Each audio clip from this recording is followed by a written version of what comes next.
Rire, ça libère. Visitez amnesty.ca. Il est 8h02, vous écoutez Québec Réveil sur les ondes de CKIA-FM 88.3 ou à ckiafm.org. Je m'appelle Philippe Arsenault, je suis avec vous jusqu'à 9h et j'ai avec moi en studio Marie-Ève Doyon, qu'on n'a pas entendue depuis un mois. Puis elle est très aimée, Marie-Ève, donc je sais que ça a fait de la peine à beaucoup de gens. Puis en plus, c'est déstabilisant parce que d'habitude, elle vient le jeudi. Là, on l'a fait venir mercredi parce que demain, on reçoit le maire de Québec, M. Marchand. Il fallait bumper Marie-Ève, malheureusement. Mais avec la grâce qu'on lui connaît, la gentillesse qu'on lui connaît, elle a accepté de venir aujourd'hui. Comment ça va? Ben, ça va très bien, mais je m'ennuyais, moi aussi. J'avais peur de perdre ce micro. Hors de question. Et Marie-Ève, c'était ce week-end le congrès des libéraux. Ça se passait chez vous à Lévis. Je suis pas mal sûr qu'ils l'ont tenu à Lévis à cause de toi. Non, en fait, ce n'est pas chez moi, mais c'est là que j'ai eu une entreprise. Ah, okay, moi, je suis une fière Limouloise qui deviendra sous peu une dame de Saint-Sauveur. OK, de Saint-Sauveur. Bon. Ouais. Le congrêt, évidemment, a été beaucoup couvert par les médias. Une des images qui a le plus circulé, le plus marqué, je dirais, mais il y en a quelques-unes, mais celle-là, elle était frappante. C'était l'entrée triomphale de Pablo Rodriguez je sais pas, dans un palais des congrès. Oui, c'était au centre des congrès de Lévis. Centre des congrès de Lévis. On le voyait comme ça marcher dans un hall en liesse. Les gens scandaient son nom.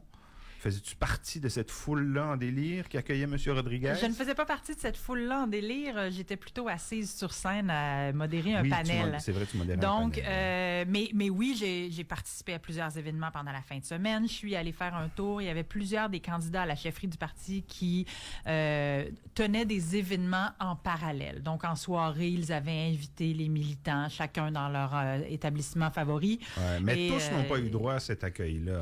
Tous n'ont pas eu droit à cet accueil-là en fin de semaine. Par contre, on se souviendra que l'été dernier, pendant le congrès des jeunes libéraux, il y avait Charles Milliard qui avait fait une entrée remarquée. C'est là qu'il avait commencé à porter la couleur vert.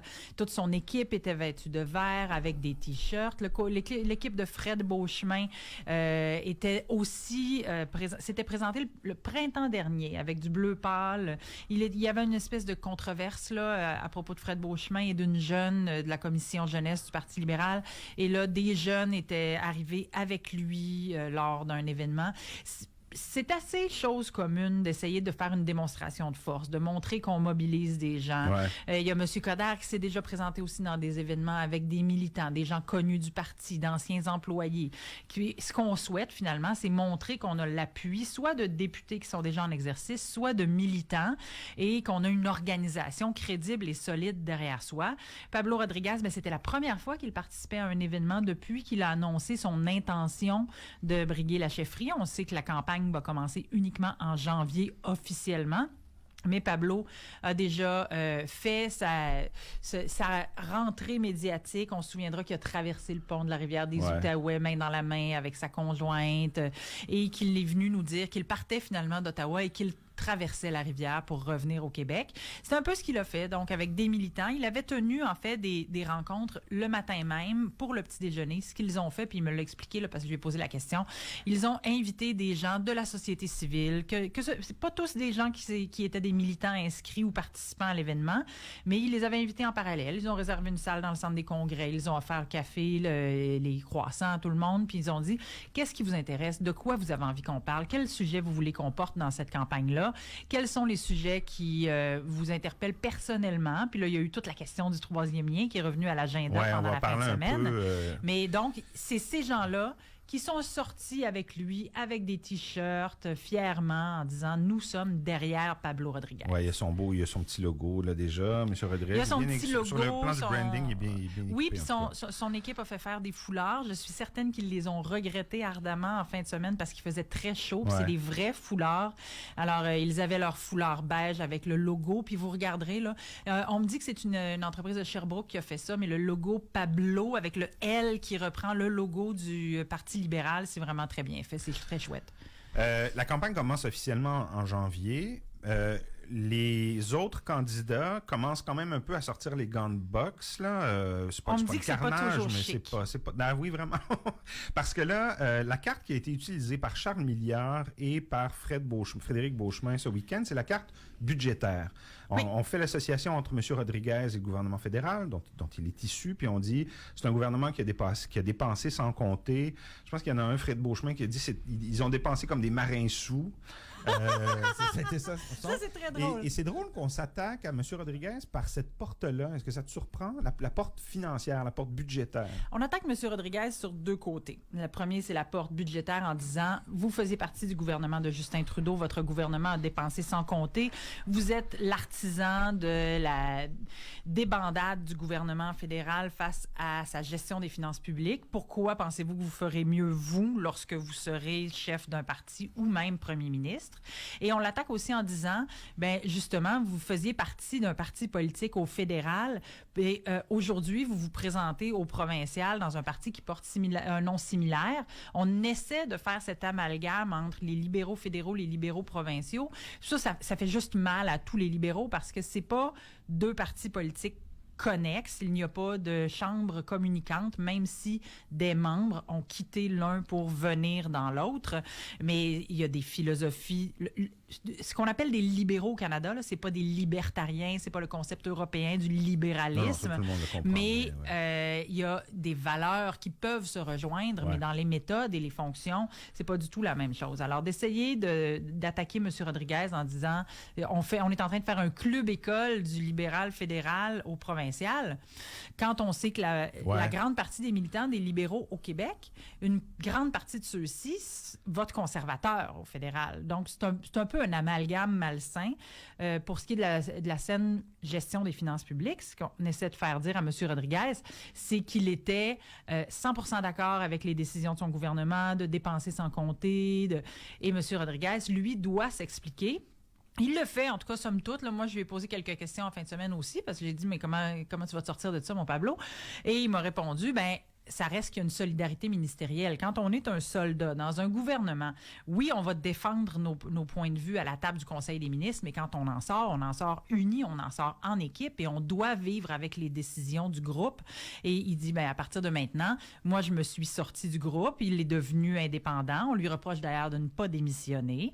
Il siège encore comme député indépendant à la Chambre des communes et il dit, ben maintenant, c'est mes idées que je mets de l'avant, pas celle de Justin Trudeau, pas celle du Conseil des ministres, mais mes idées personnelles pour un Québec de demain.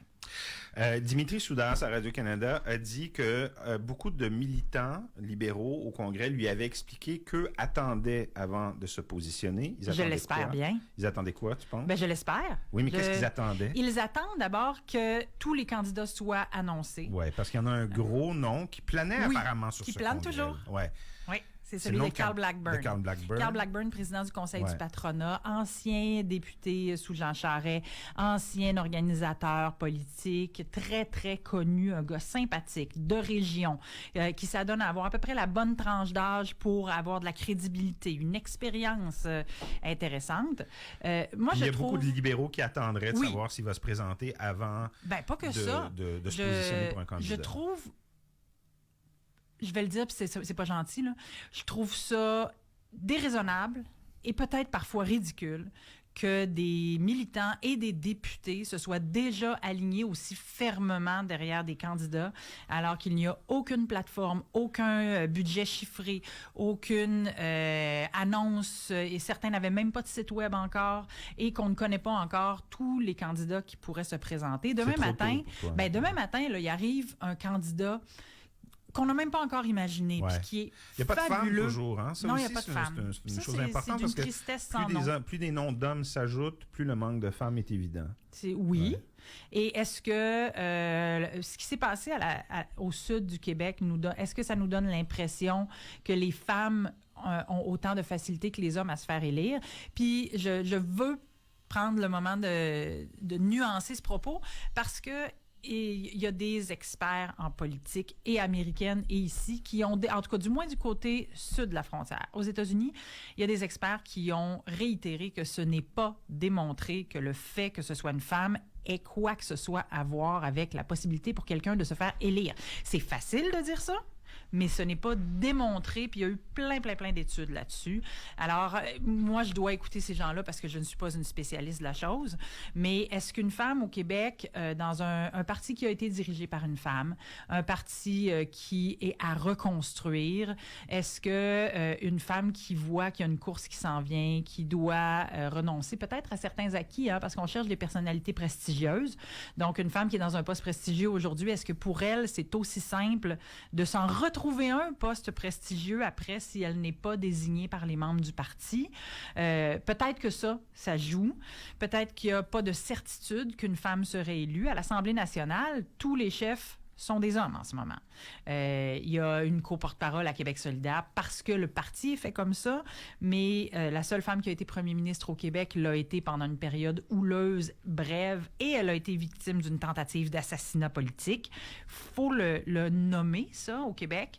Dans un parti à reconstruire, où est-ce que ça risque de jouer dur, une course à la chefferie où le Parti libéral pense qu'il peut redevenir un parti de gouvernement, ben ça dissuade certaines candidates, d'autres qui seraient issues du milieu politique, mais qui ont enfin atteint des endroits où est-ce qu'elles se sont replacées après la politique. Moi, j'ai des noms en tête de gens que j'aurais rêvé voir candidates, mais qui ne le seront pas. Ouais. Alors, c'est déplorable. Quand il y a des gens à la boutade en fin de semaine qui m'ont dit « Tu devrais te présenter, toi. » Ben oui, c'est ridicule. J'ai pas d'organisation. J'ai pas... Tu sais, c'est pas parce qu'on a une chronique dans un journal non plus qu'on est un militant avec une organisation, du financement, des appuis. Ça demande beaucoup. Et il semble que les femmes, elles, ne répondent pas présent à ces questions-là. Troisième lien, on va en parler parce qu'il y en a été question pendant ce congrès-là. Il y a des candidats qui se sont... On savait déjà que M. Coderre était pour le troisième lien. M. Coderre est pour les votes dans Bellechasse. Oui. Oui, où il va se présenter. Mais il n'est pas le seul à être pour. L'avocat fiscaliste Marc Bélanger, qui est candidat, est pour aussi. Frédéric Beauchemin s'est dit pour. Il y a une députée, Sona Lacoyan-Olivier, qui appuie M. Beauchemin, qui a dit « Moi, je suis pour parce que M. Beauchemin est pour. » Ça fait sourciller un peu dans le commentariat.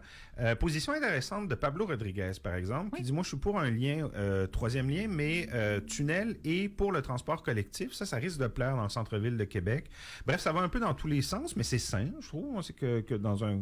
Je ne sais pas ce que tu en as pensé, non? Je sais qu'on connaît ta position sur le troisième lien, tu en as parlé ici. Moi j'ai trouvé que c'était prématuré de certains. Je pense que M. Coderre a dicté l'agenda politique. En disant tout de suite, moi, je suis pour, il a forcé les autres candidats à se positionner. Certains candidats auraient dû dire, nous attendrons ou on a besoin de plus d'informations. M. Rodriguez, moi, je pense que son argumentaire est fondé sur le fait qu'il dit, il y a eu une seule étude qui a démontré un vrai besoin et une solution adaptée à ce besoin. Puis c'est l'étude de la Caisse de dépôt et de placement qui disait il faut faire, puis c'est celle que... C'est la dernière aussi. C'est celle que Geneviève Guilbeault... sur ce sujet-là, ouais. Est-ce la dernière? C'est celle en tout cas, c'est la plus officielle, c'est celle qui devait faire consensus. On devait se rassembler autour des résultats de cette investigation-là de la Caisse de dépôt et placement, parce qu'on ne peut pas passer notre temps à faire des études. Sauf que la Caisse de dépôt et de placement, elle disait il y a un risque de sécurité économique. La Caisse de dépôt, ce qu'elle disait, c'est que le réel besoin, c'est de la mobilité inter-centre-ville et de la mobilité collective. Pour que ce soit beaucoup plus vite, au lieu que je parte, moi, de Saint-Romuald à 7h05 pour arriver ici à 8h, et j'aurais pu partir de Saint-Romuald, m'en aller au centre-ville de Lévis, prendre un tramway ou un peu importe, puis arriver ici, probablement même en faisant une petite trotte de jogging, puis arriver en 35 minutes.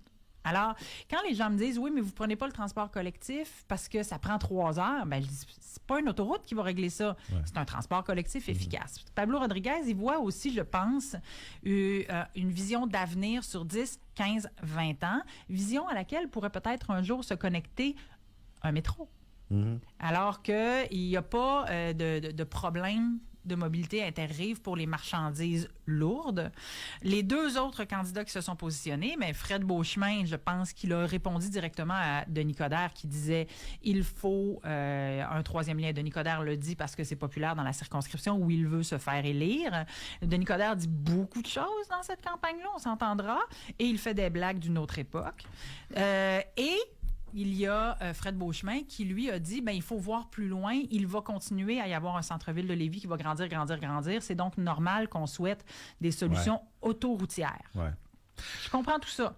Ouais. Par ailleurs, certains vont peut-être se retrouver avec le bec à l'eau parce qu'hier, une ingénieure spécialiste était en entrevue à Radio-Can. Je ne l'avais jamais entendu ce point de vue-là auparavant, mais elle qui s'est fait demander de prendre position, est-ce que, advenant la fermeture du pont Pierre-Laporte, est-ce que le pont de Québec, lui, pourrait pallier avec du transport lourd? Puis on dit toujours que le problème de la sécurité économique, c'est si le pont de Pierre-Laporte ferme, on doit envoyer les camions vers Trois-Rivières. C'était vrai avant qu'on invente cette excuse-là, mais c'est... Et elle, ce qu'elle disait, sans vouloir attaquer le gouvernement, sans vouloir faire de la politique parce que ce n'est pas son rôle, elle disait, moi, comme ingénieure, je peux vous confirmer aujourd'hui que la capacité du pont de Québec, elle permet du transport lourd. Oui, c'est ce qu'a dit hier, d'ailleurs, la Société des ponts Jacques-Cartier-Champlain, qui a hérité de la gestion de ce pont-là. Si ce pont-là ça est fait capable... de doute dans l'esprit de personne. Non, mais Faudrait si ce juste pont-là baisser est le capable... tablier, oui, apparemment.